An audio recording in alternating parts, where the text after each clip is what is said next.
Hey, moving. We're lightning fast here. It's good. Bryan, there's another Bryan here to my right who wants to talk about gas pipelines. Yep. Why don't you just give them the criteria of what that means? Sure. Yeah, so what's new to the town is a proposal to put a natural gas pipeline through the pretty much the heart of Shrewsbury. So it's going to go right through Shrewsbury.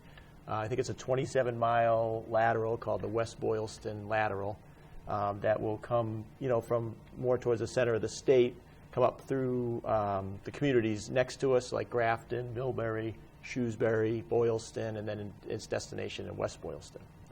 So that's pretty recent. I think they just had Spectre Energy just did a presentation to the selectmen this past month to give them some information.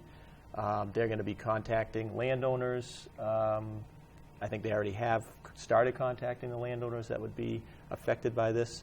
And it's put on, it's actually called the Access Northeast Project, where they're trying to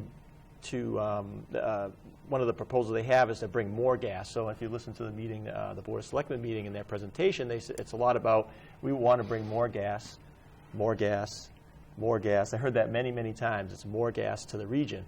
Now, from an environmental standpoint, natural gas has some issues to it. A lot of it I didn't know about.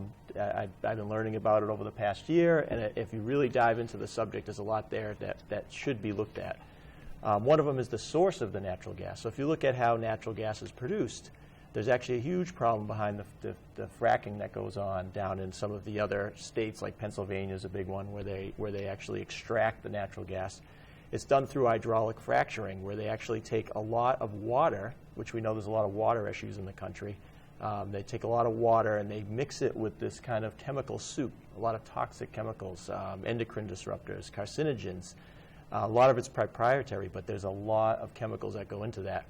And then they inject that with the water, with the drill down, pretty far into the earth there, and through this pressure that they do, breaks up the shale and releases the natural gas, which then they can take out of that. Now, when we look at the natural gas pipeline, we have to look at when they say it's a clean burning fuel, right? It's environmentally friendly. Well, we have to challenge that paradigm and look at where does it come from? Who does it affect? What people are affected by this? So if it affects the drinking water negatively for all of these people where they are getting the natural gas from, then I don't think that's, we need to consider that, and that if we bring a pipeline in to bring more gas, then what we're actually doing is supporting more fracking.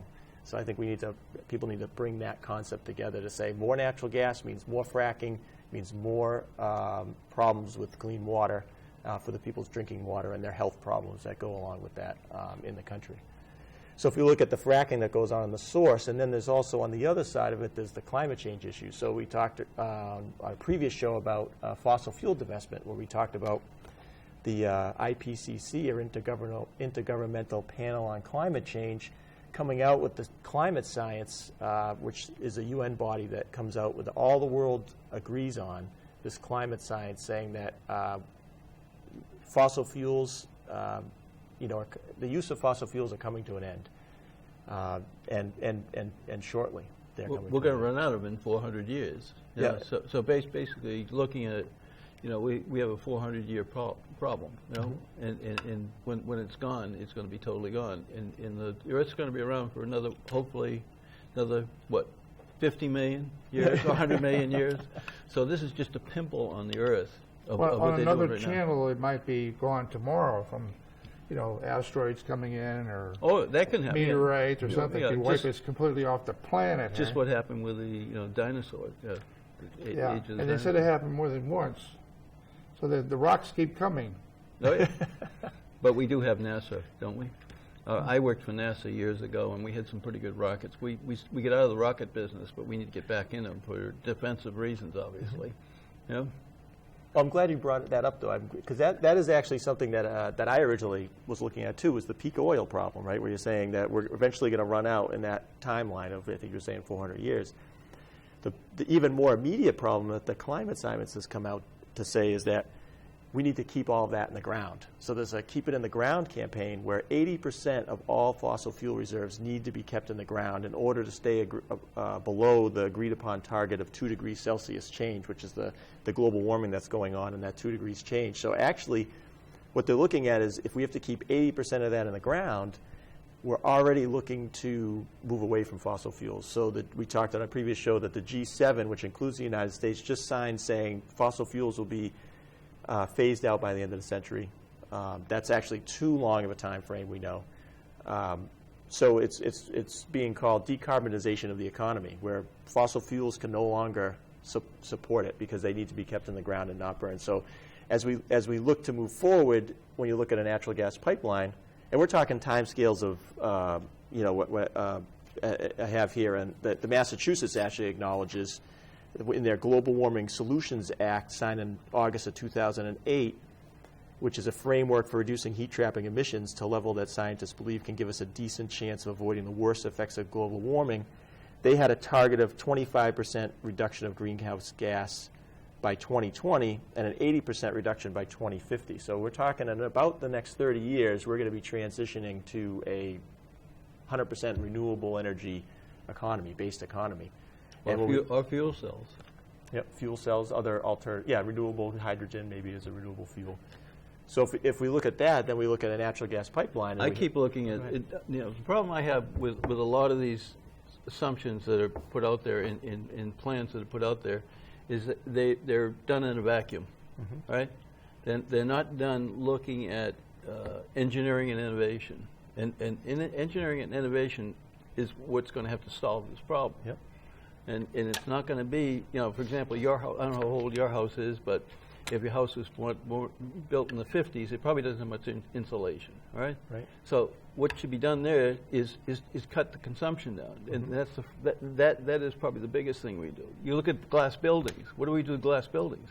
I mean, a glass building is probably one of the most poorest facilities that we're losing, spending energy on. So there's a lot of defensive things that we're not even doing. Yeah, that's a great point, because even in the IPCC report, which is a very interesting report, and on my website, sustainableshrewsbury.org, under the clean energy fossil fuel divestment section, I have the video from the IPCC, but they actually have different, right to your point, they have different sections where they talk about mitigation or, what are the other technologies, and then what are some of the solutions that we need to do.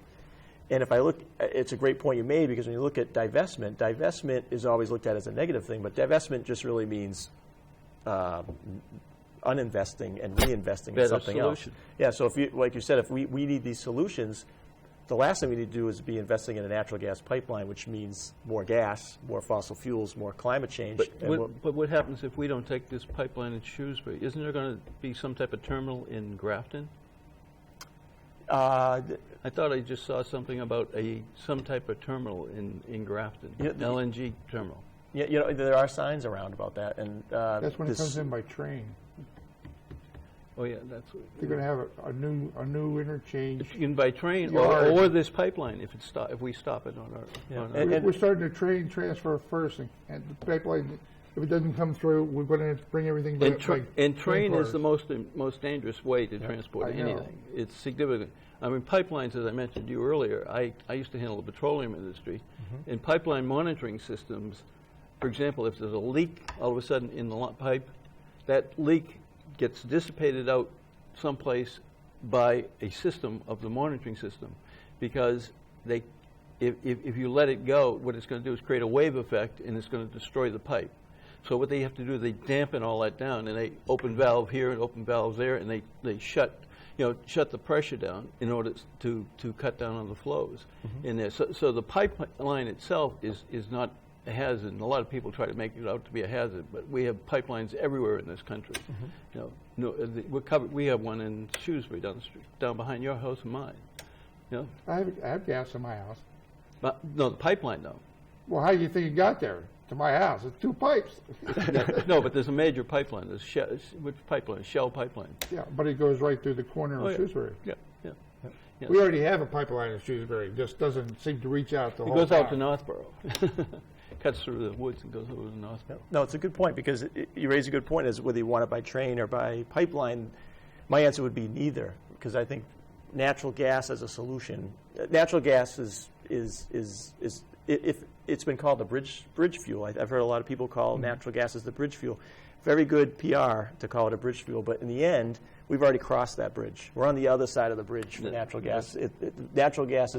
More natural gas is definitely not the answer. It's if we invest in more natural gas, we invest in more climate change, which is going to hurt the environment and people and profits as well. President Obama was just up with Glacier Bay. That's right. Over the weekend, yeah. That was interesting, The thing he forgot to tell everybody that over the last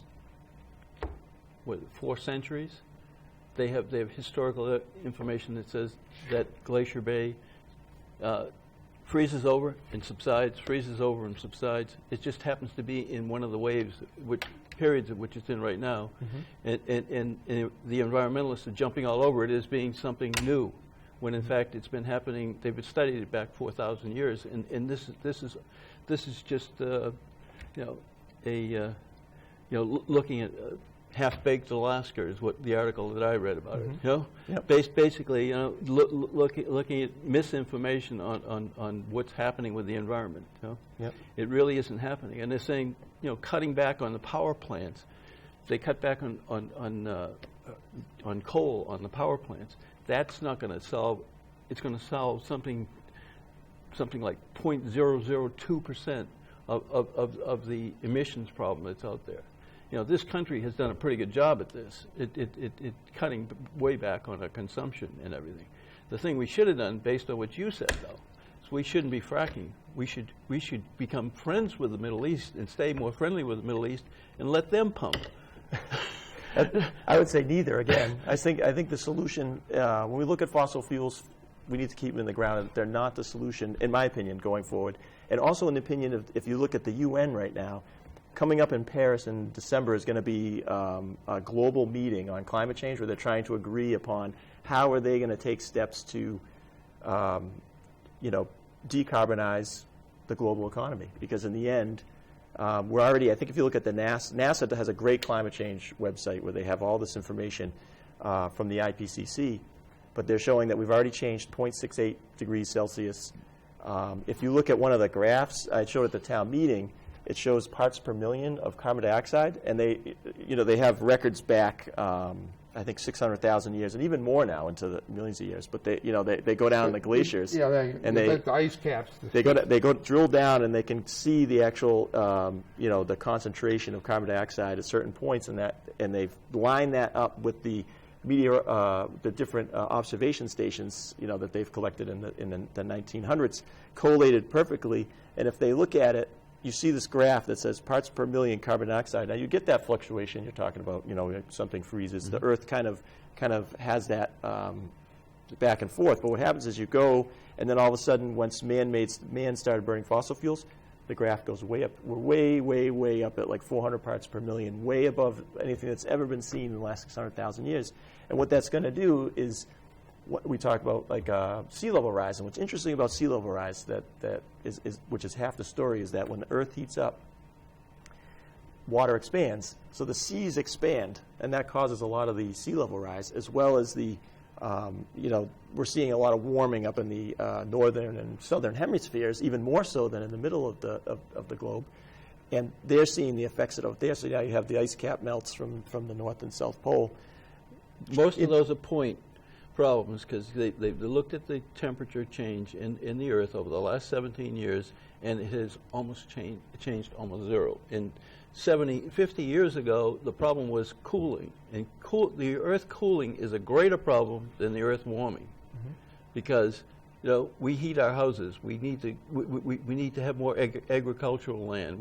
All these things are positive. In addition to that, more CO2 going out there means that plants grow faster. That means that a farmer his output can go up, maybe 0.5% on his same lands that he had 10 years ago. So I mean, that offsets where they're out of water. That offsets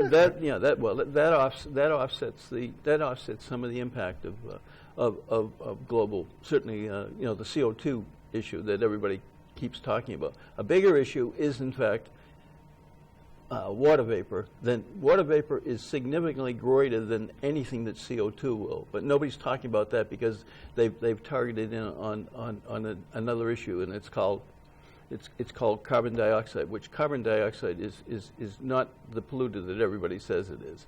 We have some land down on the Cape, and we haven't seen an inch rise in the water over the last 50 years that we've had it. So, but people talk about it, and then when you show me, I'm part of this earth too. And they have. I'm sorry. Go ahead. Sure. No, that's it. That's interesting you mentioned the sea level rise, because in the IPCC report, which is the UN governmental panel on, which is the scientists from around the world, what they're saying is that they've come out with their estimates to say that sea level rise will be about 3 feet, I think, over the I think it's somewhere over the rest of the century. But there's actually the director of the NASA Climate Center from a while ago came out with a report just recently saying that's way underestimated. The actual figure will be 10 feet sea rise, 10-foot sea rise. And if you look at that, some islands, then, aren't we? Yeah, they're already losing islands. Cape Cod Bay will disappear. Yeah, Cape Cod.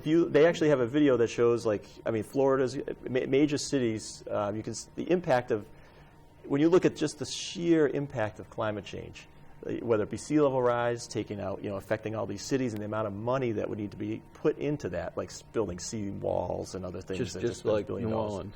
Yeah, they're going to have, and then there's stronger storms. So they've seen when the Earth heats up, you're going to have more storms, more intense weather, and even if you look at it from California, right? What happened with California is that some of the universities are coming out with is that because of the global warming, what it does is it bumps the moisture up over the mountain range there, and then you'll notice that we're getting hit hard with with more snow in the winter. So we're getting the moisture that was intended for them, but because of global warming, we're getting it. So when my wife goes to Wegmans, she sees a sign that says, sorry, no berries due to the drought problems in California. So California is directly affected by climate change now. The IPCC says that climate change is widespread and consequential now, and is only on a track to get worse, where there'll be catastrophic consequences. There's of climate change. also a lot to refute that. They're saying that the isobars are run through. El Nino is what the pattern that's on the Earth right now. The last couple of years, and with El Nino, these are the types of areas that get affected by this. So these things tend to run in cycles. And I hope that they run in cycles, because there's a lot of other problems that not even man-made that could relate to that. Mm-hmm. Going back to what Barack Obama pointed out, man did not create anything that happened up on that glacial bay. That's been happening over the last centuries. He just pointed out that we have a glacial recession right now. That has nothing to do with has very little to do with actually what's going on. I mean, it may be. I think they put the houses a little too close to the water's edge. Then they have to. They're on sleds, so they have to pull them out. Back. Oh yeah. So they don't go over the cliffs or something. Well, you want waterfront property, so you move closer when it recedes, right?